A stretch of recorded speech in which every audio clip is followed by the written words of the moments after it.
Bonjour à tous, eh bien prenons un moment tous ensemble pour continuer à lire et méditer le volume 4 du livre du ciel de Luisa Picaretta. Au nom du Père qui me crée, du Fils qui me sauve et du Saint-Esprit qui me sanctifie. Amen. Jésus, une fois de plus, nous nous immergeons en toi, dans ta divine volonté, dans cette grande mer de ta lumière où il y a absolument tout. Nous nous gorgeons de toi, nous nous remplissons de toi, nous nous consumons en toi. En toi, nous perdons le rien, le néant que nous sommes, nous fusionnons nos volontés dans la tienne, nous te faisons Jésus, l'offrande de nos volontés pour que tu t'en serves comme espace pour créer, pour continuer ton œuvre de création. Et vraiment nous te demandons de nous ennoblir, de nous sanctifier, de nous purifier, de nous faire grandir à ta ressemblance dans cette sainteté divine que tu veux pour chacun de tes enfants. Seigneur, nous nous abandonnons entre tes bras, nous voulons tout accueillir comme venant de tes adorables mains et nous te serrons fort contre nos cœurs et d'une seule voix nous voulons te dire que nous t'aimons, nous voulons Jésus t'adorer, te louer, te glorifier, t'honorer, te bénir, nous prosterner à tes pieds, te serrer, t'embrasser, le tout toujours avec ta volonté, au nom de toutes les générations humaines, en réparation pour tous ceux qui ne t'aiment pas, ne t'adorent pas, n'espèrent pas en toi, tous ceux qui empruntent le chemin de la perdition, en réparation pour tous les péchés des hérétiques, des infidèles, des schismatiques, des sectaires, de ceux qui se débaptisent, de ceux qui n'ont pas ou plus foi en ta miséricorde, de ceux qui n'aiment pas ta maman, qui ne la reconnaissent pas, qui n'ont que faire de tes paroles, des saintes écritures. Oh Seigneur, que de froideur, que d'iniquité, que de manque de correspondance à ton amour. Vraiment, nous compatissons, Seigneur, et nous voulons vraiment nous offrir à toi, t'offrir nos vies, nos cœurs, nos volontés, pour que tu puisses recevoir toute la gloire que tu aurais dû recevoir de tes enfants s'ils n'avaient pas quitté ta divine volonté. Que tu puisses à chaque instant de nos vies, à chacun de nos micro-mouvements internes, externes, conscients, inconscients, recevoir également toute la gloire que tu aurais dû recevoir des âmes réprouvées si elles n'avaient pas choisi toutes seules de s'arracher de ton cœur pour aller se perdre. Nous voulons, Jésus, encore te donner toute la gloire que tu aurais dû recevoir de tous tes saints dans le ciel si tous leurs actes avaient été accomplis sur la terre dans ta divine volonté. Nous voulons te donner également toute la gloire que tu devrais recevoir des âmes du purgatoire et toute la gloire que tu aurais dû recevoir des éléments créés s'ils avaient été dotés de raison. Nous sommes les seuls à avoir la raison, donc vraiment nous entendons pallier pour tous, Seigneur, et te donner à chaque instant l'amour, l'honneur, les louanges que tous auraient dû te donner. Voilà, nous voulons être tes sentinelles d'amour et nous te demandons, Seigneur, d'être notre sentinelle. Nous voulons rester accrochés à toi, dans tes bras, contre ton cœur. Enchaîne-nous avec les douces chaînes de ton amour, ces liens de filiation, de paternité, ces chaînes de lumière, Seigneur, que rien ni personne ne nous détache de ton cœur, de tes bras. Oui Seigneur, sois vraiment notre sentinelle. Nous savons bien que unis à toi, aucune force obscure ne peut nous faire tomber. Ça c'est vraiment magnifique, tu nous l'as montré tant et tant de fois que les démons avaient si peur de toute cette lumière qui rayonne de notre humanité quand on est unis à toi. Bien sûr, pas notre lumière, mais la tienne. Quand on te laisse vivre en nous, eh bien ces lumières débordent et les démons sont contraints de s'éloigner. Alors ils vont essayer de chahuter notre barque par des personnes de notre entourage qui peut-être ne sont pas ancrées en toi, mais c'est pas important, on est ancré, on est là, on est avec toi Seigneur, on est unis à toi et personne ne pourra nous faire quitter ton cœur. Garde-nous vraiment dans cette union, dans cette inséparabilité avec toi Seigneur. Nous te demandons de venir t'établir dans nos cœurs avec ton Père, l'Esprit Saint, avec ta maman, ton trône, ton royaume, tes actes divins, tes œuvres divines, tes attributs divins. Viens avec tout, Seigneur. Nous te voulons à l'œuvre en nous. Nous voulons que ce soit toi l'acteur de chacun de nos actes, que ceci ne soit plus des actes humains, mais que tout se fait par toi. Ils soient divins, éternels, remplis de l'infini, que ce soit des vies divines, t'amenant une gloire parfaite, un amour parfait, une adoration parfaite. Seigneur, maintenant, dispose nos cœurs, nos intelligences pour que nous puissions comprendre ce que tu veux nous donner aujourd'hui. Chaque fois, c'est un trésor que tu nous donnes, tu nous façonnes en même temps que tu nous parles. Tu ne fais pas que nous parler, tu ne fais pas que nous enseigner, Seigneur. Toi, tu places dans chacun de nos cœurs la semence du bien dont tu nous parles. Donc vraiment, c'est intéressant de se dire, tiens, aujourd'hui, qu'est-ce que Jésus veut me donner. Hier, c'était... la paix, le calme, l'humilité les jours précédents. Chaque fois, Jésus nous donne Ça, c'est vraiment important. Donc, si on a le cœur bien ouvert, bien disposé, on va recevoir. Et au plus nous allons lire et mettre en pratique, au plus cela va grandir en nous par nos actes, par nos rondes, par nos méditations. Eh bien, c'est Jésus qui grandit en nous. Et donc, notre vie change, notre cœur change, notre personnalité change. Nous acquérons vraiment les humeurs divines. On acquiert le tempérament même de Jésus. Son immutabilité, sa constance, sa paix, voilà, sa joie, tout va s'ordonner en nous, etc. Donc, Seigneur, vraiment, voilà, que ta volonté soit faite, que tes plans d'amour s'accomplissent pour chacun de nous. Prépare-nous, place ton cœur à la place de notre cœur, Seigneur. Entoure-nous de ta lumière et donne-nous ta sagesse et ta compréhension. Viens, Esprit Saint, viens par la puissante intercession du cœur immaculé de Marie, ton épouse bien-aimée. Viens, esprit d'amour, esprit de feu, esprit de force, esprit de sainteté, viens, nous avons besoin de toi, viens, par la puissante intercession du cœur immaculé de Marie, ton épouse bien-aimée. Viens, esprit d'amour, viens, par la puissante intercession du cœur immaculé de Marie, ton épouse bien-aimée. Seigneur, nous posons cette intention de te glorifier, de te faire plaisir par ce moment. Tu nous l'as dit tellement de fois dans chacun des volumes que nous avons lus jusqu'à présent. Eh bien, chaque fois, c'était cette pureté d'intention, parce que nos actes montent directement à ton trône. Et s'il n'y a pas cette pureté d'intention, en fait, nos actes, voilà, te déplaisent, te dégoûtent même, te donnent la nausée. Mais quand tout est fait par amour pour toi, tu en fais tes délices. Donc tu vas encore nous le dire aujourd'hui. Donc c'est si important. Donc aujourd'hui, nous posons cette intention, vraiment par cette méditation, de te glorifier et de faire descendre ton royaume un peu plus sur la terre à chaque fois que nous faisons quelque chose uni à toi. C'est ton royaume qui s'établit non seulement dans notre cœur, parce que tu dilates notre cœur pour nous donner plus de ton amour, tu élargis les frontières de ton royaume dans notre cœur, mais également c'est ton royaume qui descend par chacun de nos actes, chacune de nos méditations, chacune de nos rondes. Nous formons comme de nouveaux chemins, de nouvelles voies, de nouveaux accès, de nouvelles portes, de nouvelles clés, permettant aux autres personnes, toutes les âmes de toutes les générations, il n'y a pas de temps en Dieu, et bien de retrouver le chemin de la maison du Père, des bras du Créateur. Voilà. Alors Seigneur, c'est notre intention et viens, divine volonté, tout faire en chacun de nous comme en Jésus, en sa divine humanité. Donc nous avons commencé le volume 4 et nous avons choisi de le moduler à nouveau par thématique, mais rassurez-vous, nous allons voir chacun des passages, c'est tellement important, Jésus le dit tout le temps à Louisa, nommer aucun mot, parce que peut-être que pour toi cela paraît clair, mais je sais exactement quel mot, quel passage va toucher telle âme et va vraiment embraser tel cœur. Donc vraiment, chaque vérité est une vie divine que Jésus sort de son sein paternel pour nous façonner, pour nous travailler, pour nous nourrir, pour nous abreuver et pour vraiment nous donner quelque chose. Donc vraiment, nous n'allons en omettre aucune, mais vraiment nous avons choisi de travailler par thématique. Donc chapitre 1, on avait vu Jésus qui disait à Louisa, à travers elle, il nous parlait, laisse-moi te parler de l'amour vrai. Jésus nous avait parlé de l'amour vrai.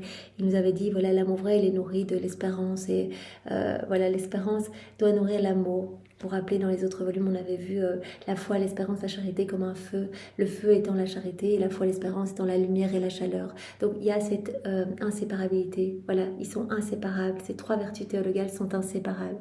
Et donc, voilà, l'espérance va nourrir l'amour vrai. Donc, ne perdons jamais l'espérance. Jésus avait dit, quoi qu'il vous arrive, les situations, etc., je les autorise pour votre sanctification. Donc, ne perdez jamais cette espérance. Voilà, et l'espérance va alimenter cet amour en vous. Alors, l'amour vrai, il n'est jamais seul, il doit déborder. Et c'était à cette occasion où Louisa se demandait si l'intervention du confesseur était nécessaire. Elle préfère faire tout avec Jésus, mais Jésus veut que le confesseur soit au chevet de Louisa, que l'Église soit au chevet de Louisa. C'est un décret d'autorité divine. Il a dit en plus, voilà, vous êtes vraiment, on est ensemble. Voilà, toi, le confesseur et moi, on est le symbole de la Trinité. Donc, je veux le consentement du confesseur avec son intention toujours unie à la mienne pour continuer bien cet amour de la Trinité, de la très sainte Trinité. Alors, l'amour vrai requiert toujours une véritable confiance. Jésus nous a appelés à cette confiance, toujours à cet abandon entre ses bras. Et alors, l'amour vrai accueille tout, en fait. Voilà, accueille toutes les souffrances et arrive à les transformer en joie. Accueille toutes les amertumes, arrive à les transformer en douceur, en regardant le bien qui va découler, en fait, des événements que nous sommes appelés à vivre, que Jésus autorise dans notre vie. Et alors, Jésus avait pris toute une série de passages, d'exemples pour nous montrer que l'amour vrai, il est ingénieux, il est compatissant. Et il a envie de prendre sur lui les souffrances de l'être aimé. Et Jésus avait dit, Voilà, si tu m'aimes vraiment avec mon amour, partage mes peines, en fait, viens me retrouver dans le tabernacle, partage mes épines, les insignes de ma passion, etc. C'est ce que Jésus nous a montré déjà tout au long des premiers volumes. Voilà, il appelait Louisa à le consoler, à prendre une partie de son amertume sur elle. Voilà, nous, on n'a pas ce rôle d'âme victime, on n'a pas ce même rôle que Louisa, être paralysée dans un lit, etc. Mais nous pouvons à notre petite échelle venir consoler Jésus, dire Jésus, mais à chaque instant, je suis près de toi, juste en intention, dire Jésus, je suis près de toi, je suis unie à toi, maintenant, je viens te rendre visite dans le tabernacle, je m'unis à chaque hostie consacrée et je m'unis à toutes tes peines, toutes tes réparations, toutes tes souffrances, tes prières. On sait qu'il y a toute la vie de Jésus dans chaque hostie, toute sa vie, toute sa passion, toute sa mort, toute sa résurrection, il y a absolument tout. Donc on peut s'unir à Jésus et on recevra tout. Dès qu'on s'unit, on reçoit, ça on le sait. Voilà, donc différents passages pour nous montrer, voilà, Jésus qui nous demandait de venir partager ses souffrances en disant, l'amour vrai pousse l'âme à vouloir partager les souffrances de l'être aimé. Donc aime-moi et viens partager mes peines. Alors Jésus nous avait dit aussi que l'amour vrai chez une âme, la rendait totalement inséparable de lui. Si on l'aime vraiment, c'est impossible qu'on soit séparé de lui, ni ici, ni de l'autre côté. Alors l'amour vrai uni à la mortification, Jésus avait dit, en fait ça me fait renaître dans l'âme, donc je suis là et c'est une présence réelle. Louisa s'était demandé si c'était une image de bois ou réel, et elle avait vu Jésus crucifié, il avait dit voilà, l'amour vrai me fait totalement renaître dans votre cœur. Et l'amour vrai doit être constant, sans limite, fort et noué avec Dieu et le prochain. Donc on reste nos yeux fixés sur Jésus, on l'aime, on échange de la tendresse, on accueille son amour, on prend son amour, on place nos je t'aime, on lui réoffre tout et cela doit déborder sur les autres. En étant fixé sur Jésus, cela va rayonner sur nos frères et sœurs. En aimant Jésus, on va le consoler et on va travailler au salut de nos frères et sœurs. On va apaiser sa justice divine. L'amour vrai, pour être parfait, doit être triple. Jésus avait dit, tu te rappelles, je t'aime vraiment comme ton créateur, je t'aime avec l'amour du Rédempteur, je t'aime comme un amoureux, je t'aime, voilà, tu es ma créature, je t'aime voilà, comme mon image, je t'aime partout dans la création et je t'aime d'un amour éternel qui n'a eu ni commencement ni fin. Donc rends-moi ce triple amour en m'aimant à chaque instant avec cette pureté d'intention, en m'aimant par égard pour toi aussi et le bien que tu en retires. Donc sois toujours dans la louange et vois toutes les grâces que je t'accorde et aime-moi, rends-moi ce triple amour en m'aimant pour tous et en tout. Alors Jésus avait dit, si tu veux vraiment connaître ce vrai amour, être rempli de mon amour. On avait vu dans les volumes ultérieurs que Jésus parlait du vrai amour comme un amour spontané, un amour vraiment débordant, communicatif. Eh bien, si on veut être rempli de cet amour, il faut qu'on se dépouille de tout, qu'on se vide de tout. À nouveau, Jésus nous appelle à cet anéantissement, en fait, à reconnaître vraiment qu'on est rien sans lui et à lui offrir notre rien pour qu'il puisse nous remplir de lui. Donc on voit vraiment, ça se suit, Jésus reprend toujours les mêmes fils rouges dans ses premiers volumes. Ces 4 premiers volumes sont vraiment les volumes qui posent les fondations pour vivre dans la divine volonté. Donc Jésus nous rappelle encore et encore, voilà ce à quoi il nous appelle être unis à lui, vivre dans sa volonté. Et vraiment nous abandonner, nous dépouiller de tout, nous fixer que sur lui, nous détacher des choses de la terre, etc. Lui laisser toute la place, être obéissant à sa voix, à sa volonté, être résigné, l'aimer à chaque instant. Et tout ça pour nous amener à cette vie dans la divine volonté où chacun de nos actes sera vraiment un acte d'amour parfait, d'adoration parfaite, de gloire et d'amour au nom de tous. Et alors Jésus avait dit, l'amour vrai, bien sûr c'est l'amour trinitaire, la nature de la Sainte Trinité est formée de cet amour le plus pur, cet amour communicatif et de cet amour le plus simple. Alors on avait vu en chapitre 2, au chapitre 2, comme titre, « Ma fille, laisse-moi te dire ce que j'attends de toi ». Et donc Jésus nous avait parlé de la patience. Il avait dit, je voudrais que tu sois toujours patiente.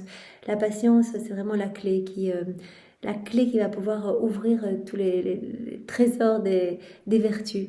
Et alors Jésus avait dit, je veux que tu gardes toujours tes yeux fixés sur moi. Voilà, que tu sois comme cette fleur sans racines, que ton âme s'élève toujours plus vers le ciel. et que vraiment te plaçant entre le ciel et la terre, donc ça c'est pour Louisa, mais nous sommes appelés à nous aussi, voilà, à apaiser la justice divine et à réparer pour nos frères et sœurs. C'est ça, vivre dans la divine volonté, c'est être continuellement en train de donner à la Trinité tout l'amour que les autres auraient dû donner, et par nos actes, nous offrons voilà, la gloire que les autres ne donnent pas. Par exemple, je mange dans la divine volonté, donc je vais donner toute la gloire en faisant cet acte, simplement en m'unissant à Jésus pour manger. Eh bien, je vais donner à la Trinité toute la gloire que tous les hommes de tous les temps auraient dû donner en mangeant. Voilà, tous les remerciements, tout l'amour que chacun aurait dû donner en s'alimentant, en se sustentant, en découvrant de nouvelles saveurs, de nouveaux goûts, etc. Donc à chaque fois, par chacun de mes actes, je donne, quand c'est fait dans la divine volonté, je donne à la Trinité toute la gloire que tous auraient donnée. Donc vraiment, c'est magnifique. Donc je veux que tu te trouves entre le ciel et la terre et que, voilà, te trouvant là, tu vas te laisser parfumer par les parfums célestes. Jésus nous avait dit dans le volume 3, je suis la lumière du ciel, je suis comme une petite fleur céleste qui parfume tout le ciel. Il n'y a pas de vertu sans moi, il n'y a pas de lumière sans moi. Donc voilà, on va se laisser remplir par cette lumière, on va se laisser remplir par ces parfums célestes. Et du coup, la puanteur de la terre va nous paraître encore plus insupportable. Au plus nous allons nous rapprocher de Jésus, au plus nous allons voir voilà, toutes les oppositions à la divine volonté, tous les actes qui sont déconnectés du divin vouloir, et on va être poussé à réparer. C'est Jésus en vivant en nous qui va éveiller nos sens, qui va vraiment désobstruer chacun de nos sens, notre vue, notre ouïe, voilà, notre cœur, tout va être vraiment désengorgé et on va voir l'amour de Dieu partout et on va vouloir y répondre au nom de tous. Alors Jésus avait dit, écoute, ma maman et maman Marie nous avait donné le secret du bonheur, c'est de garder nos yeux sur Jésus, de ne considérer qu'il n'y a que Jésus et nous ici-bas, de ne trouver notre joie qu'avec Jésus, qu'en Jésus, nos complaisances qu'avec Jésus. Donc on ne doit pas essayer de rechercher des petits plaisirs ici-bas, des petites satisfactions, voilà, de l'attention de telle ou telle personne ou de voilà essayer d'attirer le regard de telle ou telle personne. Non, que Jésus, on doit plaire qu'à Jésus et ainsi bien on sera on sera dans cette sainte indifférence par rapport au jugement, aux critiques, aux encensements, aux compliments, peu importe, on ne doit plaire qu'à Jésus. Donc ça c'est vraiment un secret du bonheur, de considérer qu'il n'y a que Jésus et nous et vouloir tout faire pour lui plaire, pour l'aimer et vraiment et pour accueillir son amour. Alors Jésus avait dit, je veux que tu sois persévérante et constante dans le bien, parce que la persévérance est vraiment un signe certain que l'œuvre est de moi. Et la persévérance, elle unit continuellement Dieu et l'âme et toutes les vertus ensemble. Et l'âme devient constante quand elle se laisse remplir de moi, quand la lumière de la vérité entre en elle. C'est Jésus qui est dans cette immutabilité parfaite, et donc quand on le laisse vivre en nous, eh bien on va acquérir cela. Alors Jésus nous avait dit, je veux que tu sois simple, regarde en moi tout est simple, et il dit, mais voilà, si tu commences à rentrer dans les choses trop compliquées, c'est que ça vient pas de moi en fait. Donc viens puiser toujours à la source de la vérité en fait dans mon cœur. Puis Jésus avait dit, je veux que tu gardes toujours ton cœur pur et innocent, parce que l'innocence, elle atténue ma juste indignation, elle attire ma miséricorde. Et puis Jésus, tu nous avais demandé, tu nous avais parlé de l'humilité, tu avais dit, je veux que tu restes toujours petite et humble. Et à nouveau, voilà, tu nous avais parlé de cette magnifique vertu en disant qu'aucune force ne pouvait résister à une prière humble, que ce soit des forces démoniaques ou Jésus lui-même. En fait, il est complètement touché en fait quand on reconnaît notre néant et voilà qu'on reconnaît qu'on n'est rien sans lui en fait. Alors tu nous avais parlé de l'importance du repentir de nos péchés, l'importance de reconnaître notre néant et d'accepter les humiliations, les calomnies, les tribulations, les mortifications. Et tu avais dit, l'âme humble, elle vaut tout. Et c'est la vertu qui m'exalte le plus. Et devant une prière humble, eh bien, je perds toute ma force. Et puis, tu nous avais demandé de toujours rester calme et dans la paix, parce qu'une âme qui se trouble, en fait, elle te fait souffrir. Ça veut dire qu'on a quitté tes bras, qu'on n'est plus avec toi, qu'on n'est plus connecté à toi. Et donc, tu souffres, en fait, tu cherches mille et un stratagèmes pour nous ramener à ton cœur. Donc, vraiment, essayons d'accueillir ta paix en restant connecté à toi. Si on voit qu'on commence à être agité, c'est qu'on n'y est plus dans ta volonté. Et donc, vraiment que cela puisse nous indiquer vraiment un retour urgent pour ne pas chuter dans les embûches du démon qui vont commencer à se déchaîner sur nous une fois qu'on aura quitté les bras de Jésus. Parce que les démons, il faut bien se dire qu'ils ont horreur des âmes qui vivent dans la divine volonté. Ils voient se recréer en ces âmes le paradis qu'eux ont perdu. Ils voient des milliers d'âmes leur échapper à chaque acte que l'on fait. Et donc, ils détestent tout simplement les âmes vivant dans la divine volonté. savent très bien que par chacun des actes que nous on fait, ce royaume s'établit un peu plus et donc eux ils perdent un peu de terrain, ils perdent des âmes, on travaille à l'embellissement des générations humaines. Donc restons bien dans les bras de Jésus pour ne pas connaître ces attaques, parce que Jésus avait dit à Louisa, quitte seulement mes bras et tu verras le nombre d'attaques que tu vas recevoir. Donc vraiment restons dans les bras de Jésus, restons calmes et en paix.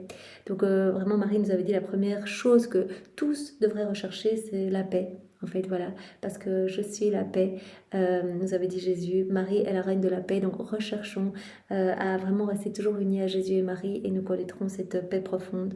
Laissons Jésus vivre en nous et cette paix grandira dans notre cœur, parce que la fille de l'ordre, c'est la paix et le fils du divin vouloir, c'est l'ordre. Donc vraiment, si on vit dans la divine volonté, on connaîtra vraiment cette harmonie et cette paix profonde. Jésus nous avait appelé à être toujours dans l'action de grâce aussi. La gratitude, c'est vraiment la clé qui permet d'ouvrir tous les trésors de Dieu.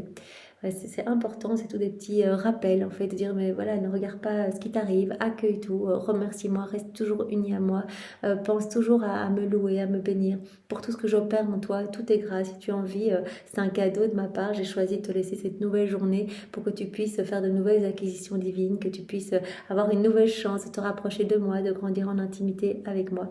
Donc merci Seigneur, soyons vraiment dans la louange.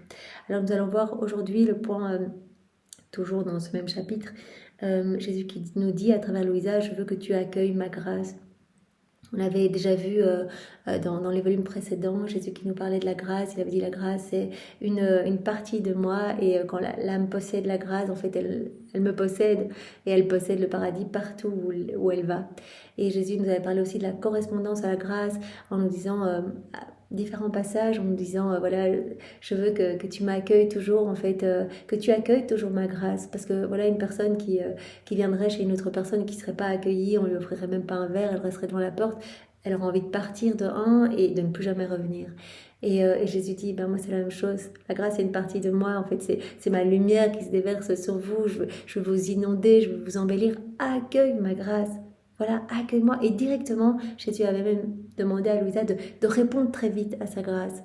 Voilà, comme un écho qui répète le son de la voix immédiatement, et bien directement, on accueille la grâce et on correspond à la grâce. Merci Seigneur, je te loue, je te bénis, j'accueille tout ce que tu me donnes, je te le redonne avec mes je t'aime au nom de toutes les générations humaines. Donc aujourd'hui, à nouveau, Jésus nous demande d'accueillir sa grâce. Comme premier point, la grâce est une partie de moi-même. Donc à la date du 9 avril 1901.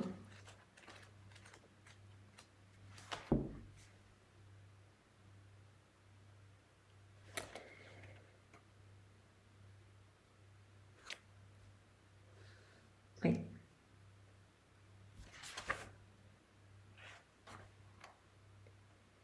Attendez, je regarde ici. La grâce est une partie de moi. 9 avril 1901. Oui, ici. Je continue de passer mes journées privées de mon adorable Jésus. Au plus, il vient comme une ombre ou un éclair, en laissant mon pauvre cœur extrêmement amer. Je ressens tellement son absence que tous mes nerfs, mes fibres, mes os, et même les gouttes de mon sang se débattent continuellement en moi, en me disant « Où est Jésus? Comment l'as-tu perdu? Qu'as-tu fait pour qu'il ne vienne plus ?» Comment ferons-nous pour demeurer ici sans lui? Qui nous consolera d'avoir perdu la source de toute consolation? Qui nous fortifiera dans notre faiblesse? Qui nous corrigera et nous dévoilera nos défauts si nous sommes privés de cette lumière? Donc elle souffre quand elle ne voit pas Jésus, c'est vraiment une agonie continuelle, c'est sa plus grande souffrance. Plus qu'un courant électrique, cette lumière pénétrait nos plus intimes cachettes, et avec la douceur la plus ineffable, elle corrigeait et guérissait nos plaies. Sans Jésus, tout est misère, tout est désolation, tout est sombre. Comment ferons-nous? Malgré cela, dans le fond de ma volonté, je me sentais résignée. Donc voilà, elle souffre, elle ne voit pas Jésus, bien que Jésus a dit je suis en toi, en fait, voilà, tu possèdes ma grâce, tu possèdes une partie de moi, je suis en toi, je suis la divine volonté, c'est moi qui vis en toi. Mais malgré cela, elle continue à vivre ses souffrances quand elle ne le voit pas, une souffrance, un martyre d'ordre divin. Jésus lui partage cela pour que, en unissant ces souffrances qu'elle ressent à celles de Jésus, eh bien les âmes puissent revenir au cœur de Jésus. Donc il a vraiment dit, je te partage petite gorgée de ce que moi je ressens quand les âmes ne viennent pas dans mes bras et que je voudrais tant les prendre contre mon cœur et leur donner tout. Et malheureusement, elles s'en vont sur les chemins de la perdition. Donc je te partage cela quand toi tu voudrais me prendre dans tes bras, etc. et que tu ne me vois pas. Donc sois courageuse, ne t'inquiète pas, je vis en toi. Et très souvent, voilà, Jésus sort une main ou une jambe, lui parle de l'intérieur. Elle le voit dans son intérieur. Ça, on le voit déjà dans ce volume-ci, on l'a vu dans les volumes précédents. Elle voit Jésus, par exemple, en train de châtier le monde, mais qui se trouve dos au monde, mais il se trouve dans son intérieur à elle. Donc malgré cette souffrance, elle dit « Je me sentais résignée. Je poursuivais ma route en offrant son absence par amour pour lui, comme étant mon sacrifice le plus grand. » Donc ça, c'est ce que Jésus lui a appris, nous a appris dans les premiers volumes. Tout ce que tu vis de difficile, que ce soit des sécheresses spirituelles, que ce soit voilà, des contrariétés, des oppositions autour de toi, des choses difficiles, des personnes qui te critiquent, offre-moi tout. Voilà, même des tentations, offre-moi tout. Et moi, je m'en ferai un pain savoureux en fait. En fait, tu me nourris et quelque part, le fait de m'offrir tout dans les difficultés, mais tu peux pas t'imaginer comme cela touche mon cœur. Donc, c'est ce qu'elle fait. Je poursuivais ma route en offrant son absence par amour pour lui, comme étant mon sacrifice le plus grand. Tout le reste me faisait une guerre continuelle et me torturait. Ah Seigneur, combien cela me coûte de t'avoir connu, et quel prix élevé tu me fais payer pour tes visites passées. Pendant que je me trouvais dans cet état, il se fit voir brièvement et me dit « Ma grâce est une partie de moi-même. Toi, en possédant ma grâce, tout ce qu'elle forme dans ton être ne peut rester sans moi. Tu possèdes ma grâce, c'est une partie de moi, donc bien sûr, tout ton être m'appelle continuellement. Voilà, tout ce qu'elle forme dans ton être ne peut rester sans moi par stricte nécessité. Voici la raison pour laquelle tout en toi m'appelle et pour laquelle tu es continuellement torturé, parce que tu possèdes ma grâce.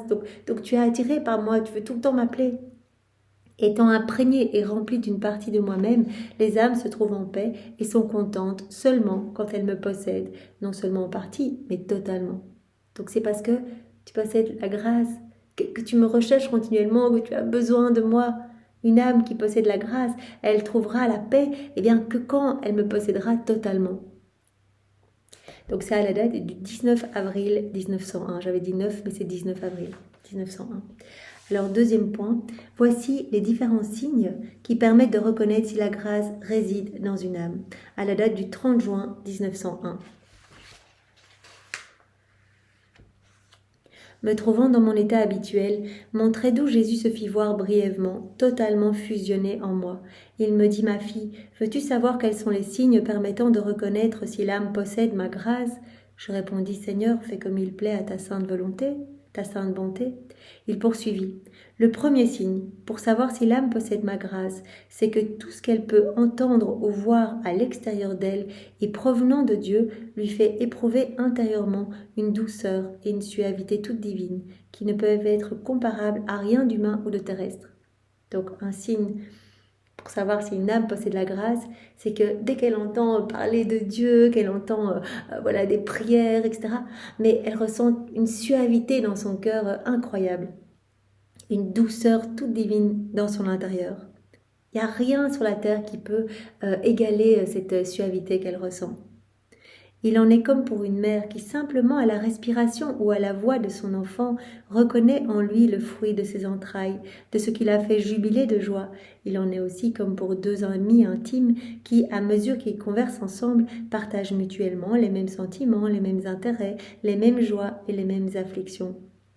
En voyant qu'ils ont les mêmes affinités, ils en éprouvent un grand plaisir et une grande joie. Ils en retirent tellement d'amour qu'ils ne peuvent se détacher l'un de l'autre. Donc voilà, l'âme qui possède la grâce, Jésus dit, elle possède une partie de moi et donc elle va être attirée par tout ce qui est du ciel en fait. Elle va entendre parler des choses du ciel et elle va ressentir une joie énorme, un feu dans son cœur que rien sur la terre ne pourra égaler. Comme une maman qui simplement en entendant la respiration de son enfant ressent de la joie, le reconnaît, même si voilà, elle entend la voix de son enfant au loin, elle le reconnaît. Ou comme deux amis intimes qui partagent tout et qui vraiment se reconnaissent aussi. Et qui ne peuvent se détacher l'un de l'autre. Il en va ainsi pour la grâce intérieure qui réside dans l'âme. Lorsque la personne voit extérieurement le fruit de ce qui l'habite intérieurement, elle éprouve une joie et une douceur si grande qu'elle ne peut l'exprimer. En fait, l'âme entend ou voit quelque chose qu'elle a déjà en elle. Et donc, en fait, ça résonne, ça fait comme un écho et elle se sent mais comme brûlée, comme joyeuse. Voilà, en entendant parler, comme pour chacun de nous quand on lit les écrits du ciel, mais on en veut plus, c'est merveilleux, c'est magnifique, on n'est jamais, on n'est jamais rassasié, on n'est jamais abreuvé, on veut toujours plus en fait. On veut toujours plus, c'est pour ça qu'on revient toujours dans ces écrits du ciel et à chaque fois on reçoit quelque chose de nouveau et c'est magnifique et on y retourne encore et Jésus nous aimante à revenir. Donc en fait, cette âme, voilà, qui possède la grâce, elle va voir ou entendre à l'extérieur ce qu'elle a à l'intérieur, ce qu'il habite à l'intérieur. Et donc elle éprouve une joie et une douceur si grande qu'elle ne peut l'exprimer. Ça, c'est le premier signe. Une joie énorme quand on entend voilà, parler des choses du ciel, des choses, voilà, des révélations de Jésus, etc. Le second signe, c'est que le discours de l'âme qui possède la grâce est paisible et a la puissance d'implanter la paix chez les autres. Discours paisible et calme. Alors que le même discours, dit par celui qui ne possède pas la grâce, ne fait aucune impression et n'apporte aucune paix. Voilà en fait, l'âme qui possède la grâce, Jésus a dit la grâce est une partie de moi je suis la paix. Et donc voilà, cette âme va déborder de ma paix en fait. Quand elle va parler, en fait, voilà, elle va répandre ma paix dans les cœurs. Il va y avoir comme cet air balsamique, ce parfum céleste qui va se dégager de cette âme et ça va vraiment avoir l'impact d'implanter la paix dans les cœurs. Tandis qu'une personne voilà, qui ferait le même discours mais sans posséder la grâce, eh bien, ne ferait aucune impression et n'apporterait pas la paix. Ensuite, troisième signe, ma fille, la grâce va dépouiller l'âme de tout. De l'humanité de la personne, elle forme un voile recouvrant l'âme, de sorte que si ce voile est écarté, on découvre le paradis caché dans cette âme. Donc finalement, l'âme est tellement remplie de Dieu, l'âme qui possède la grâce, voilà, est tellement remplie de Dieu que son humanité n'est plus qu'un petit déguisement, n'est plus qu'un petit voile cachant la divinité à l'œuvre.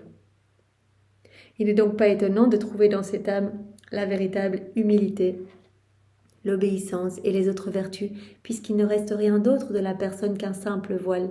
De la personne, il ne reste qu'un voile. C'est Dieu qui habite cette âme.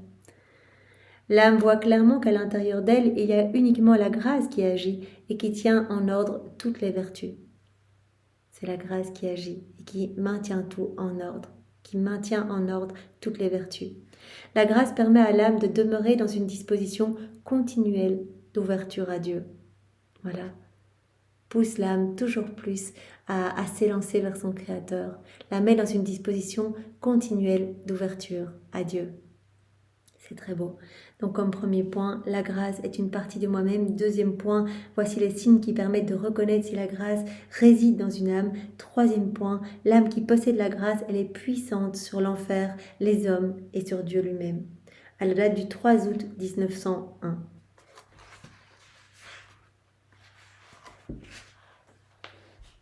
Ce matin, mon adorable Jésus ne venait pas. Après une longue attente, la Vierge Maman vint, en emmenant Jésus presque de force car il fuyait. Alors la Vierge très sainte me dit, « Ma fille, ne te fatigue pas de l'appeler, sois importune. » Voilà, reste bien en train d'appeler Jésus, parce que là, Jésus veut châtier ses enfants, parce que ses enfants deviennent trop ingrats, etc. Et donc, offre-toi continuellement à lui. Appelle-le continuellement pour prendre son amertume sur toi. Sois importune. Cette fuite de Jésus est le signe qu'il veut envoyer des châtiments. C'est pourquoi il fuit la vue des personnes aimées.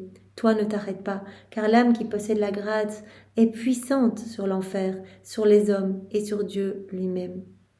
Voilà, tu possèdes la grâce, tu es puissante sur le cœur de mon fils. Donc, n'hésite pas, continue à l'interpeller, à l'appeler, à t'offrir comme âme victime pour prendre sur toi la souffrance que les hommes devraient prendre sur eux. Demande à Jésus qui déverse en toi son amertume. Demande que Jésus te partage ses peines. La grâce étant une partie de Dieu, l'âme qui la possède n'a-t-elle pas un grand pouvoir sur ce qu'elle possède ? Voilà, la grâce étant une partie de Dieu, l'âme qui possède la grâce a un grand pouvoir sur ce qu'elle possède. Voilà, donc l'âme qui possède la grâce, elle possède une partie de Dieu et donc elle va avoir un impact, elle va vraiment avoir comme une force en fait. Elle va être puissante sur le cœur de Dieu. Par la suite, après m'être donné beaucoup de peine, contrainte que j'étais par la maman reine, Jésus vint. Mais il avait un aspect imposant et sérieux, de sorte qu'on n'osait pas lui parler. Je ne savais pas comment faire pour qu'il quitte cet aspect si imposant. Je pensais m'avancer pour lui parler, ce que j'ai fait en lui disant des sottises comme mon doux bien, aimons-nous. Si nous ne nous aimons pas, qui va nous aimer? Si tu ne te contentes pas de mon amour, qui pourra jamais te contenter? De grâce, donne-moi un signe certain que tu es content de mon amour, autrement je vais perdre connaissance, je vais mourir. Qui pourrait décrire toutes les sottises que j'ai dites? Je crois qu'il vaut mieux passer outre. Cependant, il semble que j'ai réussi à faire cesser cet air imposant de Jésus. Il me dit, je serai satisfait de ton amour quand il surpassera les flots des iniquités des hommes. C'est à ça que nous sommes appelés dans la divine volonté. Que notre amour déborde, que vraiment nous puissions être continuellement dans cette relation d'amour. Et que notre amour vienne recouvrir la laideur du péché, que notre amour vienne recouvrir et remplir les vides de gloire, les vides d'amour que les hommes n'ont pas donné à Dieu. Que notre amour puisse compenser. Voilà, je serai satisfait de ton amour quand il surpassera les flots des iniquités des hommes. Donc, que nous soyons toujours en train de réparer, en train d'aimer, en train d'adorer au nom de tous, de louer au nom de tous, etc. Par conséquent, pense à faire grandir ton amour et je serai ainsi plus content de toi. Donc soyons toujours dans cet élan d'amour en fait pour Jésus. Tout le temps, pensez à lui. À chaque instant, Jésus, voilà, je fais ma vaisselle en ta divine volonté avec l'intention de te glorifier au nom de tous. Et de la même façon que je nettoie ces casseroles, allons nettoyer les cœurs, Seigneur, pour que tous puissent te revenir, que tu puisses retrouver ta place au milieu de tes enfants.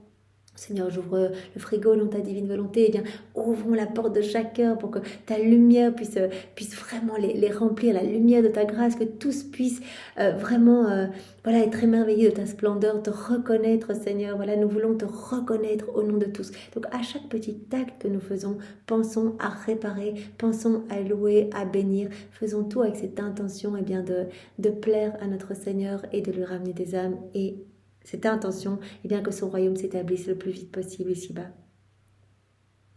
Alors, quatrième point, l'homme est libre d'accueillir ma grâce à la date du 6 août 1901. Ce matin, après que j'eus reçu l'Eucharistie, mon adorable Jésus se fit voir très souffrant et offensé, ce qui m'incita à la compassion. Je le serrai contre moi et je lui dis, « Mon doux bien, comme tu es aimable et désirable, comment se fait-il que les hommes ne t'aiment pas? Comment arrive-t-il à t'offenser? En t'aimant, on trouve tout. T'aimer comporte tous les biens, alors que si on ne t'aime pas, tous les biens nous échappent. Pourtant, qui t'aime, Jésus? Mets de grâce, mon cher trésor, mets de côté les offenses des hommes, et pendant quelques instants, épanchons ensemble notre amour. » Donc vraiment, elle s'offre comme un petit cœur, un petit lit douillet pour que Jésus se repose. Elle offre son cœur pour que Jésus puisse y déverser ses amertumes, ses tristesses. Voilà, ne regarde plus la méchanceté humaine, regarde mon amour, aimons-nous, je veux vraiment t'amener du réconfort.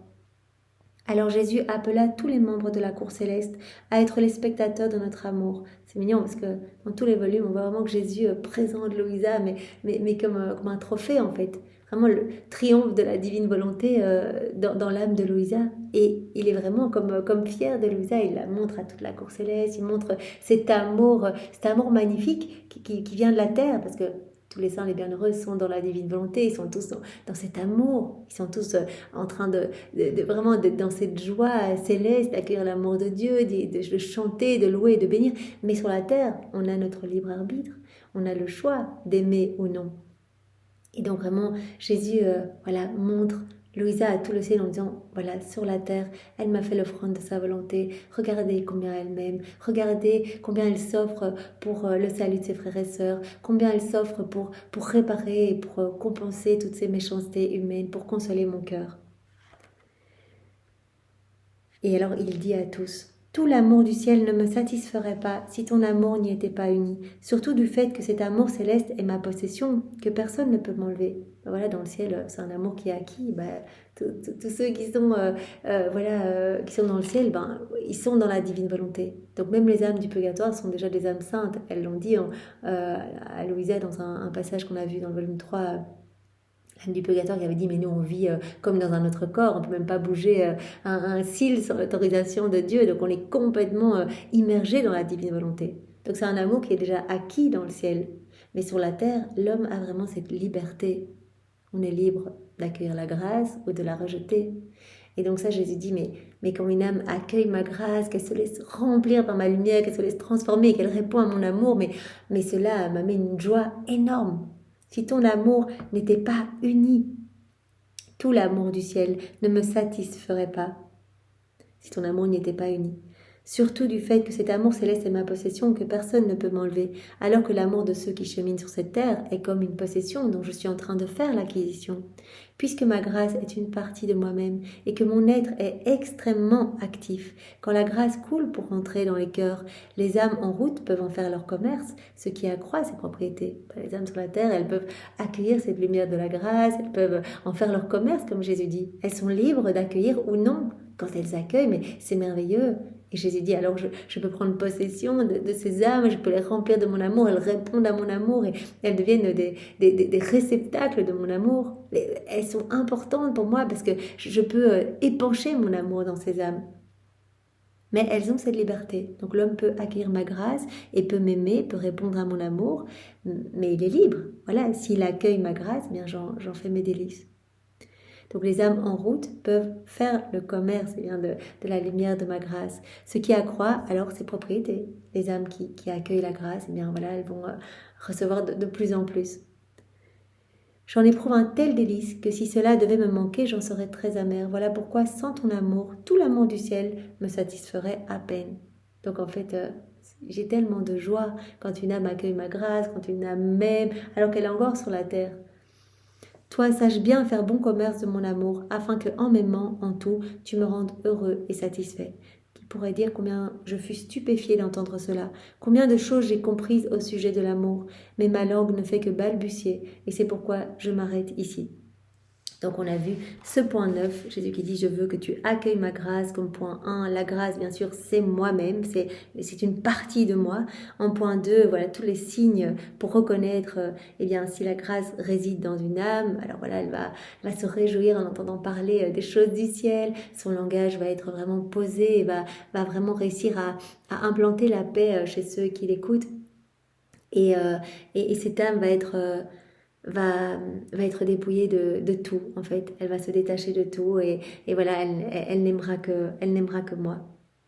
Alors voilà, il y avait aussi un autre point que j'ai oublié de dire, dans les signes qui permettent de reconnaître si la grâce réside dans une âme, à la date du 9 mars 1903.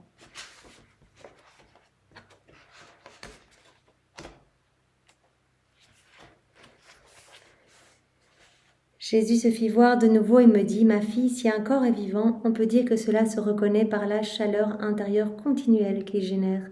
Par contre, un corps mort peut bien être réchauffé au moyen de quelque chaleur extérieure, mais comme cette chaleur ne vient pas de la vraie vie, le corps se refroidit immédiatement. » Donc voilà, comme un corps mort, il n'y a rien à l'intérieur qui anime ce corps, il n'y a pas assez de chaleur intérieure, et donc on pourrait essayer de le réchauffer extérieurement, mais si on l'arrête directement, il va être froid. Il n'y a pas ce feu à l'intérieur. L'âme qui possède la grâce, elle a ce feu à l'intérieur. On peut reconnaître de la façon suivante si une âme est vivante à la grâce. Sa vie intérieure se manifeste par les œuvres qu'elle accomplit et par l'amour qu'elle a envers moi. Et elle ressent la force de ma propre vie dans la sienne. Ressent la force de ma propre vie dans la sienne. Tout se passe à l'intérieur, ce feu bouillonnant qui va rejaillir à travers ses œuvres. Par contre, si c'est par quelque cause extérieure qu'elle se réchauffe, c'est-à-dire si elle fait quelque bien et ensuite se refroidit, c'est comme le corps mort, on essaie de réchauffer par une source extérieure, elle va retourner à ses vices. Et elle retombera dans ses habitudes faiblesses, ses habituelles faiblesses. Il y a une grande probabilité que cette âme alors est morte à la grâce ou qu'elle est aux dernières extrémités de la vie. Donc voilà, si elle a le feu bouillonnant, que ça déborde de partout, etc., que toutes ses œuvres sont marquées par ce feu, par l'amour, etc., bien c'est qu'elle a vraiment la grâce en elle. Mais si maintenant, une fois elle fait le bien, et puis elle ne fait plus le bien, etc., et que vraiment elle s'anime en fonction des circonstances extérieures, eh bien il y a une forte chance que la grâce ne soit pas dans son cœur. On peut reconnaître que c'est vraiment moi qui viens vers l'âme si elle éprouve ma grâce dans son intérieur et si tout le bien qu'elle fait se fusionne dans son intérieur. Quand on éprouve la grâce à l'intérieur et si tout le bien qu'on fait se fusionne à l'intérieur de nous. Par contre, si on voit que tout est extérieur et qu'on n'aperçoit rien de bien dans l'intérieur de l'âme, ça peut être le démon qui agit. Il n'y a rien de bien et que voilà, ça se fait juste en fonction des circonstances, un peu comme ça, mais que voilà. Alors, Jésus dit alors, la lame n'est pas habitée par la grâce. Voilà, la grâce, tout vient de l'intérieur. C'est comme un feu jaillissant, ça vient de l'intérieur et ça déborde à l'extérieur. Et toutes les œuvres de cette âme qui est habitée par la grâce, eh bien, vont être marquées vraiment de mon amour. Tout va être empreint d'amour pour moi, pour les autres. Pendant qu'il disait cela, il disparut. Peu après, il revint encore et ajouta, ma fille, comme ce sera terrible pour ces âmes qui ont été beaucoup fécondées par ma grâce et qui n'y ont pas correspondu. Donc on avait vu le manque de correspondance à la grâce qui blesse terriblement Jésus, ce qui avait poussé Jésus, on avait vu dans le volume 3, à exercer sa justice, vraiment le nombre de châtiments parce que l'homme rejette la lumière de la grâce. Donc l'homme choisit vraiment d'aller dans les lieux obscurs et de ne pas s'exposer à cette lumière. Parce que cette lumière, elle nous transforme, elle nous nettoie, elle nous purifie. Mais l'homme volontairement ne veut pas de cette lumière. Et Jésus avait dit, mais quel affront en fait pour moi. Imaginez le soleil, si les hommes s'arrachaient les yeux pour ne pas recevoir la lumière du soleil, mais quel affront ce serait pour le soleil. Et si le soleil avait été doué de raison, doté de raison, eh bien, il pleurerait, c'est pas possible, ou il s'éteindrait. Mais donc vous imaginez, Jésus nous avait dit, mais les outrages que vous nous faites à la Trinité en vous écartant de notre lumière. Donc le manque de correspondance. Comme ce sera terrible pour ces âmes qui ont été beaucoup fécondées par ma grâce et qui n'y ont pas correspondu. Toute cette lumière qui se répand dans les cœurs et les âmes qui n'en veulent pas. Comme ce sera terrible ce manque de correspondance à la grâce. La nation hébraïque a été la plus comblée, la plus fécondée et pourtant la plus stérile. Mais moi-même, pendant ma vie publique, j'ai obtenu de minces résultats. Ainsi, nous n'avons pas produit les fruits que Paul a obtenus chez les autres nations, beaucoup moins fécondées par la grâce, mais qui ont mieux correspondu. Car le manque de correspondance à la grâce aveugle l'âme, et il dispose à mal interpréter les choses et ouvre la route à l'obstination, même devant des miracles. Donc le manque de correspondance à la grâce rend aveugle. Jésus dit, mais c'est terrible. Voilà. Par exemple, le peuple hébraïque, la nation hébraïque qui a été la plus comblée, qui a été vraiment fécondée par ma grâce à n'en plus finir, et qui n'a pas correspondu à ma grâce. Tandis que les peuples païens qui ont finalement été peu fécondés par ma grâce et qui ont directement correspondu à celle-ci, et donc qui ont pu vivre cette conversion, etc. Donc le manque de correspondance à la grâce rend l'âme aveugle. Et le manque de correspondance à la grâce dispose la mauvaise interprétation des choses et ouvre la route à l'obstination, même devant les miracles. Donc on devient dur, on devient obstiné, on ne croit plus, etc. Donc cela nous aveugle complètement, en fait, le manque de correspondance à la grâce. Donc soyons vraiment dans cette ouverture et accueillons tout ce que Jésus veut nous donner. Donc voilà, pour reprendre ce point 9, donc je veux que tu accueilles ma grâce. Premièrement, la grâce est une partie de moi-même. Deuxièmement, les signes qui permettent de reconnaître si la grâce réside dans une âme. Donc on avait vu ces 3 signes avec la parole calme, l'âme qui est dépouillée de tout et l'âme qui se réjouit quand elle entend parler des choses du ciel. Et autre signe ici dans ce passage-ci, eh bien en fait toutes les œuvres vont refléter mon amour, tout va être fait par amour pour moi. En fait, tout vraiment se passe à l'intérieur comme un grand feu qui va déborder de l'âme, en fait. Alors, l'âme qui possède la grâce, elle est puissante sur l'enfer, les hommes et Dieu. Et 4e point, l'homme est libre d'accueillir ou non ma grâce. Et bien sûr, quand l'homme accueille ma grâce et que je peux vraiment le féconder son âme, l'embellir, etc. Mais j'en fais mes délices, en fait. C'est merveilleux, tandis que l'amour dans le ciel, c'est un amour qui m'est acquis. Mais l'homme qui a cette liberté sur la terre me rend tellement joyeux, en fait, quand il accueille ma grâce. Donc ça, c'était le point 9. Je veux que tu accueilles ma grâce. On peut voir un autre point. Je veux que tes intentions soient toujours pures. Donc cette pureté d'intention, Jésus nous en parle tous les jours, je crois. Alors, à la date du 21 octobre 1901.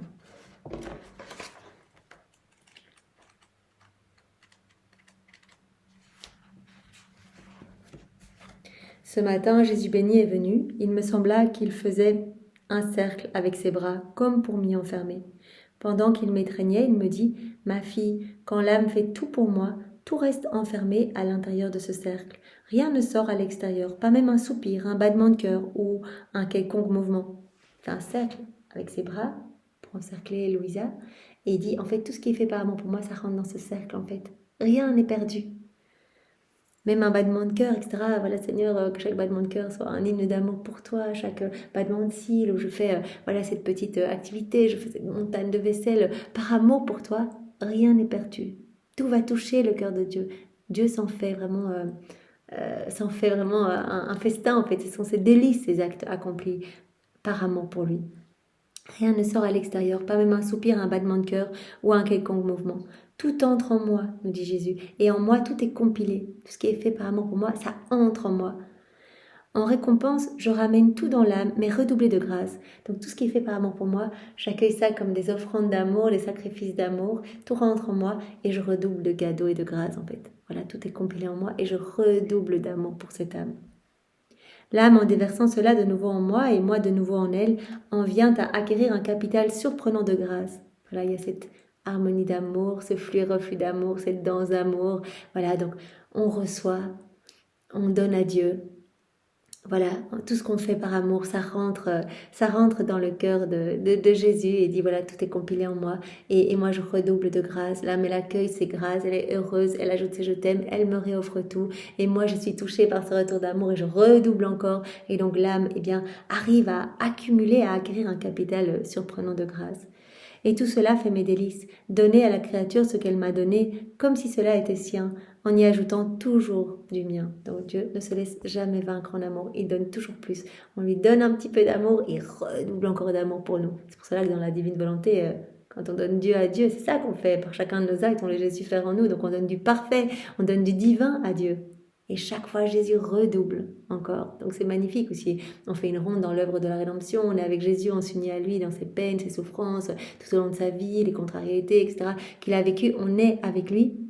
Et Jésus va réactualiser ce mystère dans notre cœur avec tous les fruits attachés. Mais mieux, ces fruits vont être redoublés pour nous et vont se répandre dans chaque cœur. Donc à chaque fois, Jésus donne 2 fois plus. Quand on lui donne un peu d'amour ou une d'attention, 2 fois plus de grâce.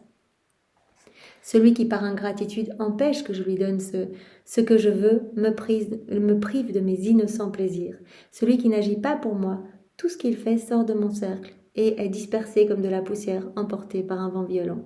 Voilà, il dit autant tous vos actes accomplis par amour pour moi, dans une intention pure et droite, ça rentre directement dans mon cœur, c'est compilé en moi, je redouble les grâces, etc. Mais tout ce qui n'est pas fait pour moi, ça rentre même pas dans ce cercle. Donc vraiment, je n'aime pas, en fait, même si ce sont de grandes œuvres humainement, etc., que vraiment les œuvres de charité, etc., si c'est pas fait par amour pour moi, ça se disperse comme de la poussière au vent, en fait. Ça ne rentre même pas dans mon cœur.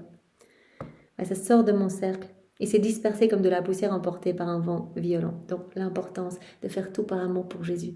Tous nos petits actes par amour pour Jésus. Et si on veut donner l'amour le plus parfait, Jésus nous dit Amen petit à petit, c'est vraiment en laissant Jésus vivre en nous. Tout ce qu'on va faire, je me coiffe dans ta divine volonté, je bois un verre d'eau, je me brosse les dents, je marche, je travaille, je dors, n'importe quoi, dans la divine volonté, on va donner l'amour le plus parfait. Ça, c'est important. Donc l'intention est la plus droite et la plus pure quand on fait un acte dans la divine volonté. Et donc chaque fois, Jésus redouble de cadeaux pour nous. Il y a vraiment comme une pluie de grâce, de bénédiction sur nous. Et puis cela se répand dans tous les cœurs. C'est ça qui est magnifique. Donc l'âme qui vit dans la divine volonté, le ciel est ouvert sur sa tête. Elle reçoit continuellement de nouveaux cadeaux, de nouveaux trésors. Alors comme deuxième point, pour illustrer ce point 10, la chose principale que pour chacun, c'est de chercher à me faire plaisir, nous dit Jésus. À la date du 16 mars 1902.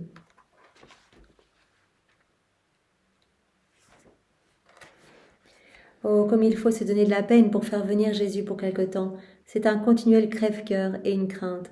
En plus, il ne vient pas. Oh Dieu, quelle souffrance! Je ne sais comment on fait pour vivre ainsi. On vit en mourant.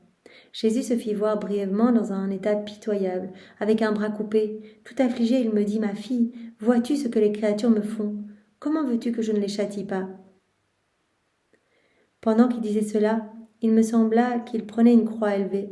Les bras de cette croix s'étendaient sur 6 ou 7 cités, et plusieurs châtiments se succédaient. J'ai beaucoup souffert en voyant cela. Jésus qui voulait me distraire de cette souffrance, donc voilà, Jésus il se montre avec des bras coupés, enfin l'homme tellement méchant qui vraiment l'empêche d'agir, c'est ça en fait, Jésus qui a les bras coupés, c'est l'homme qui ne veut pas que Dieu agisse dans sa vie. Il dit, je suis obligé de les châtier, en fait, l'homme part à sa perdition, donc je suis obligé, donc il montre à Louisa Voilà, qu'il a une grande croix qui va s'étendre sur 6 ou 7 cités. Donc, c'est vraiment les châtiments qui vont se succéder sur 6 ou 7 cités. Donc, Louisa, elle voit ça. Elle souffre beaucoup et Jésus, pour la distraire, vient lui dire: ma fille, tu souffres beaucoup lorsque je te prive de ma présence. Par nécessité, il faut que cela t'arrive. Parce qu'en ayant goûté pendant si longtemps en ayant été pendant si longtemps en contact avec la divinité, tu as goûté au plaisir de la lumière divine. Voilà, plus quelqu'un a goûté à la lumière, plus fortement il ressent son absence. Voilà, je t'éprouve parce que voilà, tu as tellement goûté à ma lumière que évidemment quand je m'écarte, tu sens fortement mon absence. Il éprouve les ennuis, la gêne et les souffrances qu'apportent avec elles les ténèbres. Ensuite, il dit: cependant, la chose principale, donc voilà, c'est ce qui nous intéresse pour ce titre-ci, la chose principale pour chacun, c'est que dans toutes ses pensées, ses paroles et ses œuvres, il ne cherche pas son propre confort, ni l'estime de soi, ni le plaisir qui vient d'autrui, mais uniquement le plaisir de Dieu. Il dit: évidemment, toi, tu as tellement goûté à ma présence, à ma lumière, etc., que quand je m'éloigne un peu de toi, tu es complètement en agonie. Voilà. Mais ce qui est important ici, la chose principale, c'est de toujours rester fixé sur moi. Que tu souffres, que tu ne souffres pas, etc. Reste fixé sur moi. Je veux que toutes tes pensées, tes paroles, tes œuvres ne recherchent pas ton propre confort, ni l'estime de soi, de toi, ni le regard des autres, etc., le plaisir qui vient d'autrui, mais uniquement à me faire plaisir. Donc c'est ce que Jésus dit, ça c'est la chose primordiale. Cherchez toujours à me faire plaisir. Donc vraiment ce détachement, ce dépouillement de tout, vise-moi uniquement. Regarde-moi, moi uniquement, vise uniquement à me faire plaisir, que tous tes actes aient cette visée-là, me faire plaisir, me louer, me glorifier au nom de tous. Alors point 11, je veux que tu te nourrisses toujours de la foi. Avec comme premier point, celui qui se nourrit de la foi acquiert de nouveau la nature parfaite telle que sortie de mes mains, nous dit Jésus, à la date du 2 mars 1902.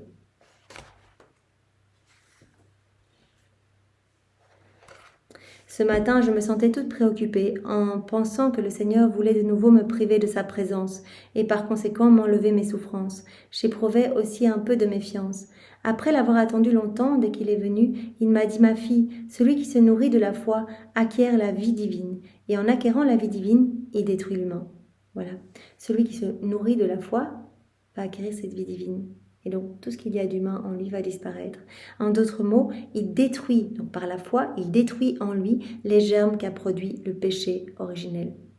Donc Jésus nous dit: je veux que tu te nourrisses toujours de la foi. Donc Jésus nous a parlé de l'espérance, qui est la nourriture de l'amour vrai.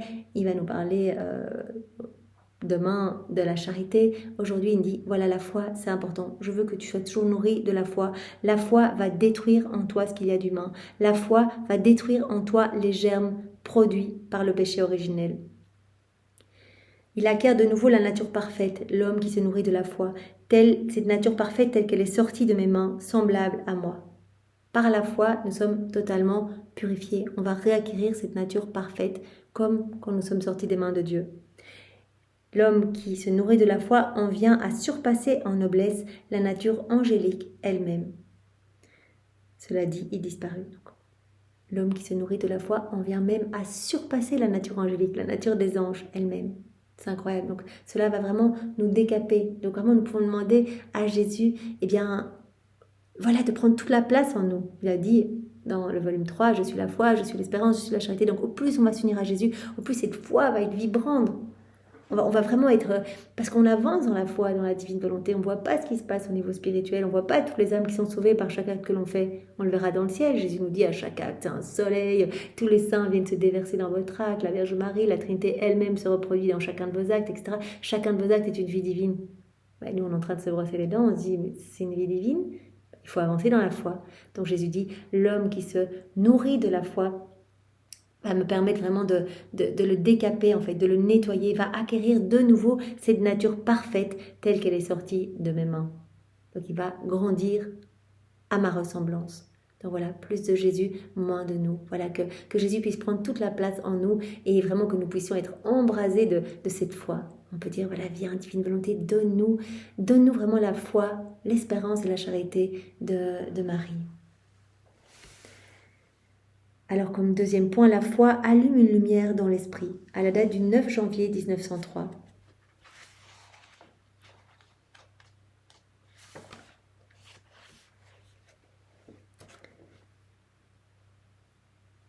Ce matin, je me sentais tout opprimée parce que mon Seigneur était venu me visiter et avait dit qu'il n'était pas certain que c'était Jésus-Christ qui opérait en moi. Donc c'est voilà, un haut dignitaire qui vient la visiter et dit mais est-ce que c'est Jésus qui opère en toi finalement? Lorsque Jésus béni est venu, il m'a dit ma fille, pour bien comprendre un sujet, il est nécessaire d'avoir la foi. Il faut avancer avec la foi, sinon on ne comprend rien, on est aveugle et on commence à douter. Parce que sans la foi, tout est sombre dans l'intelligence humaine, alors que le seul fait de croire allume une petite lumière dans l'esprit. Tu as la foi, cela va allumer une petite lumière dans ton esprit et tu vas comprendre beaucoup mieux. Au moyen de cette lumière, on peut percevoir clairement la vérité et la fausseté des choses pour discerner si c'est la grâce qui opère, ou la nature, ou le diable. Voilà. Donc, grâce à la foi, donc si on se nourrit de la foi, on va être comme illuminé. En fait, il va y avoir cette lumière à l'intérieur de nous qui va nous faire discerner, eh bien, si cela vient de Dieu, si cela vient de notre nature ou cela vient des forces obscures. Donc, la foi vient vraiment, voilà, elle vient illuminer ce qui est sombre. Sans la foi, tout est sombre dans l'intelligence humaine, alors que le simple fait de croire allume cette petite lumière dans l'esprit. Vois-tu, l'évangile est connu de tous, mais qui comprend la signification de mes paroles? Qui comprend les vérités que l'évangile contient? Qui conserve ces vérités dans son cœur et en fait un trésor pour acheter le royaume de Dieu? Ceux qui croient, ceux qui ont la foi. Donc vraiment, la foi va illuminer notre cœur. Ça va être comme une petite lumière qui va nous faire comprendre davantage aussi. Jésus dit, regarde les textes de la Bible, les textes de l'Évangile, qui les comprend finalement? C'est ceux qui ont la foi, qui les conservent, qui les gardent dans leur cœur pour vraiment pour acheter le royaume de Dieu. Ceux qui ont la foi. Donc la foi va tout illuminer en nous et on va comprendre, on va pouvoir discerner davantage. Pour tous les autres, non seulement ils n'y comprennent rien, mais ils s'en servent pour s'en moquer et pour plaisanter sur les choses les plus saintes. Ainsi, on peut dire que tout est écrit dans le cœur de ceux qui croient, qui espèrent et qui aiment. Donc vraiment, la foi va venir nous illuminer et on va pouvoir discerner vraiment le travail de Dieu en nous et cela va aussi dégager nos sens. On va pouvoir voir cet amour partout. On comprendra mieux aussi, par la foi. Pour tous les autres, on peut dire que rien n'est écrit en eux. Il en est ainsi de toi. Celui qui possède un peu de foi voit les choses avec clarté et découvre la vérité. Voilà, donc la foi va être cette lumière qui va nous aider aussi à découvrir la vérité, à avancer dans la vérité, à la comprendre. Celui qui ne croit pas voit les choses dans la confusion. Donc ce haut dignitaire qui est venu, qui a dit « mais moi je pense que c'est l'œuvre du démon, toi », voilà. Jésus dit peut-être qu'il manque un peu de foi, parce que s'il avait la foi, il comprendrait et il serait comme illuminé, il arriverait à discerner voilà, que c'est vraiment le travail de mes mains divines en toi. Alors on va encore faire un point, Jésus qui dit « je veux que tu sois juste ». Donc entre dans ma justice pour m'aimer et réparer, à la date du 27 mars 1902.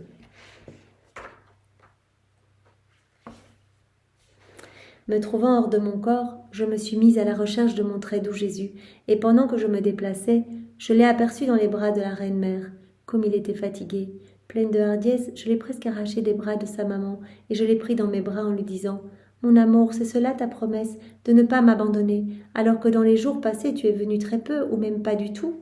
Il me répondit « Ma fille, j'étais avec toi, sauf que tu ne m'as pas vu clairement. » Dans ton cœur.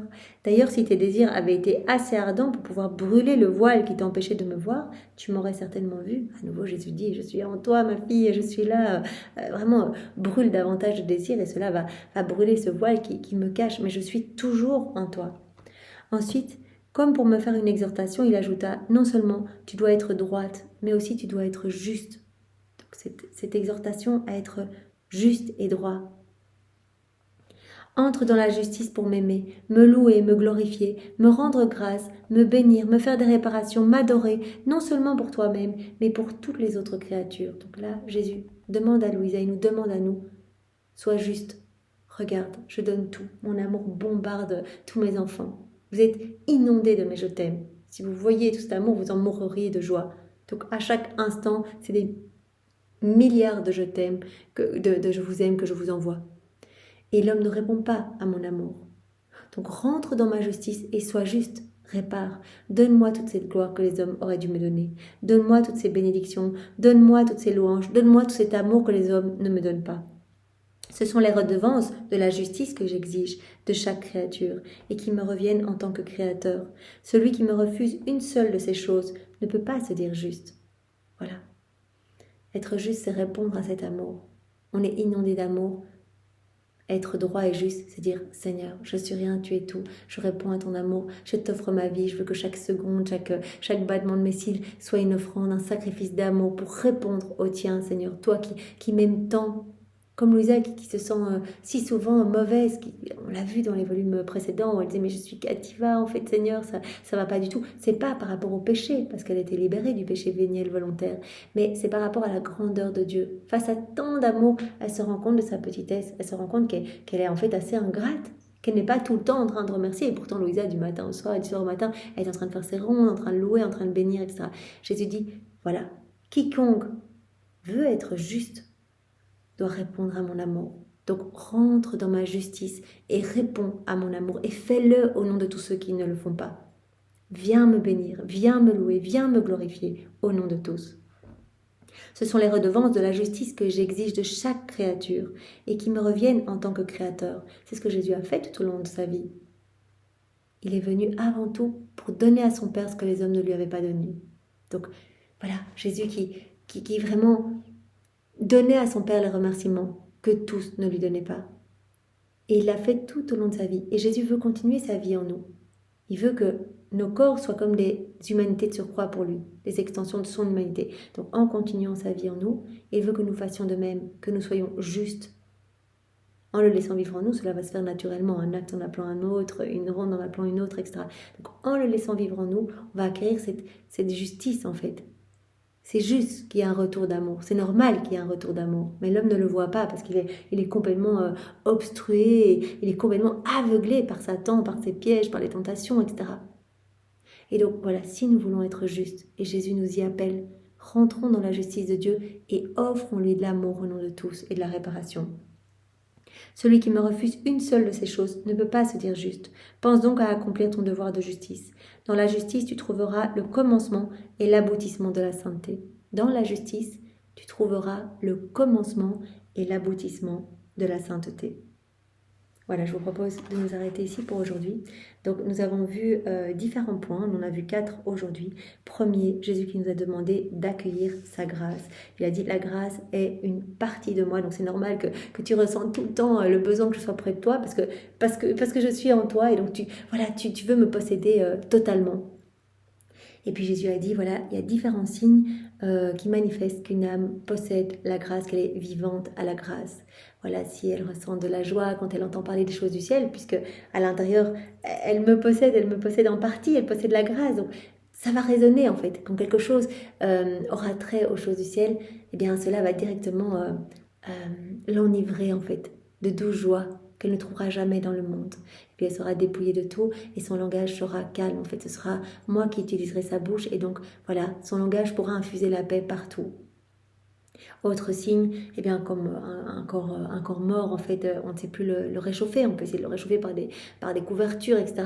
Mais ce sera temporaire parce qu'il n'y a pas cette vie à l'intérieur. Eh bien, une âme qui possède la vie de la grâce, en fait, a ce feu à l'intérieur. À ce feu à l'intérieur, et cela va se manifester dans toutes ses œuvres. Tout va être marqué d'amour pour son Créateur et pour son prochain. Tandis qu'une âme qui n'a pas ce feu à l'intérieur et qui juste en fonction des circonstances, voilà, fait 2-3 actes comme ça, Jésus dit non, elle ne possède pas ma grâce, parce que c'est à l'intérieur que ça se passe.